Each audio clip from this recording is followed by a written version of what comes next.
میں تجھ پہ آقا ضرور بھیجوں، طلوع شمس و قمر سے پہلے میں تجھ پہ آقا درود بھیجوں، ہر وقت شام و سحر سے پہلے میں تجھ پہ آقا درود بھیجوں۔ خدا کی بیٹی کتاب تو ہے، میرا تو سارا نصاب تو ہے، خدا کی بیٹی کتاب تو ہے، میرا تو سارا نصاب تو ہے، رسول علم و ہنر سے پہلے میں تجھ پہ آقا درود بھیجوں۔ اللہ پاک نے قرآن مجید میں ارشاد فرمایا ان اللہ و ملائکتہ یصلون علی النبی یا ایھا الذین آمنوا صلوا علیہ وسلموا تسلیما۔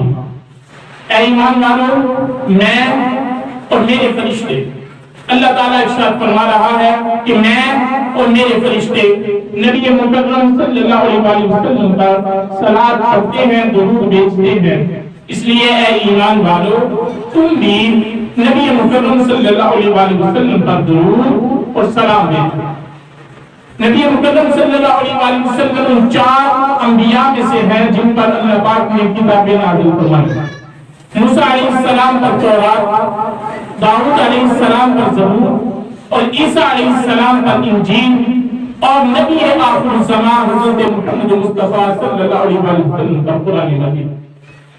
صرف ایک عمل ان 4 کتابوں میں سے، صرف قرآن مجید میں ایک عمل اللہ پاک نے فرمایا کہ میں بھی کرتا ہوں، میرے فرشتے بھی کرتے ہیں، لہذا تم بھی کرو۔ اس سے پہلے 4 انجیلیں موجود ہیں عیسیٰ علیہ السلام کے اوپر جو ان کے حواریوں نے بنائی، چاروں میں کسی جگہ یہ ذکر موجود نہیں ہے کہ عیسیٰ پر میں درود بھیجوں گا، تم بھی عیسیٰ کی امتیوں درود بھیجو۔ موسیٰ پر میں درود بھیجتا ہوں، تم بھی موسیٰ کی امتیوں ان پر درود بھیجو۔ داؤد علیہ السلام، ان پر بھی درود بھیجو کیونکہ میں بھیجتا ہوں، یہ اللہ نے کہیں نہیں فرمایا۔ 313 رسول آئے، حضرت ابراہیم خلیل اللہ بنے، آگ کو ٹھنڈا کیا، مگر یہ نہیں کہا کہ ابراہیم پر میں درود بھیجتا ہوں اس لیے امتیوں تم بھی درود بھیجو۔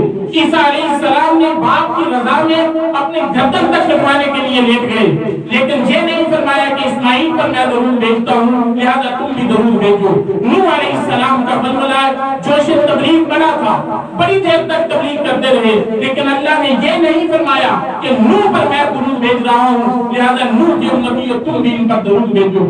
صرف ایک ہستی، صرف ایک ذات، صرف ایک ہی ہستی ایسی ہے، صرف ایک ہی نبی ایسے ہیں جن کے لیے اللہ نے فرمایا کہ میں بھی ان پر درود بھیج رہا ہوں، فرشتے بھی ان پر درود بھیج رہے ہیں، لہذا امت محمدی صلی اللہ علیہ وسلم جب بھی محمد کا نام آئے اور جب بھی تمہیں ان کا خیال رہے تو ان پر درود بھیجتے رہو۔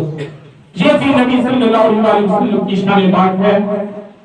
اور نبی مکرم صلی اللہ علیہ وسلم نے جب لوگوں کو اپنے محلدار، رشتہ دار، اعزاء و اقربا اور مکہ کے لوگوں کو جو اس وقت شرک کی بیماری میں مبتلا بھی تھے، جب بلایا کہا قولوا لا الہ الا اللہ، کہ لا الہ الا اللہ کہو تفلحوا فلاح پا جاؤ، کامیابی پا جاؤ گے، کہو لا الہ الا اللہ۔ ساتھ یہ بھی تو کہا ہوگا کہ تمہیں اس لیے اس اندیکھے خدا کی طرف بلا رہا ہوں کہ تمہارے خدا میں یہ عیب ہے، عیب دن دن کے بتاتے رہے، نہ وہ سن سکتے ہیں، نہ وہ بول سکتے ہیں، نہ وہ چل سکتے ہیں، نہ وہ تمہاری مدد کر سکتے ہیں، نہ تمہارا کچھ بگاڑ سکتے ہیں، نہ تمہیں کچھ دے سکتے ہیں، ان کے عیب بتاتے رہے۔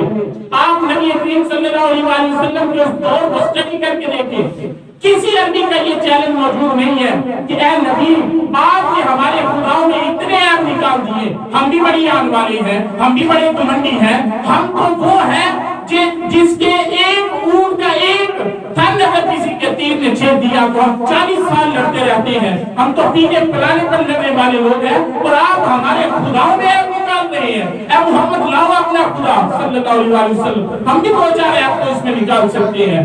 بتلانا یہ مقصود تھا کہ اتنا بے عیب نبی بھیج رہا ہوں، پہلے اس میں تو کوئی عیب نکال لو پھر میری ذات تک پہنچنا۔ اللہ نے واضح پیغام دے دیا، اتنا بے عیب نبی بھیج رہا ہوں کہ اس میں اتنے گھمنڈی لوگ بھی، اتنی آن والے لوگ بھی آج تک کوئی عیب نکال نہیں سکے۔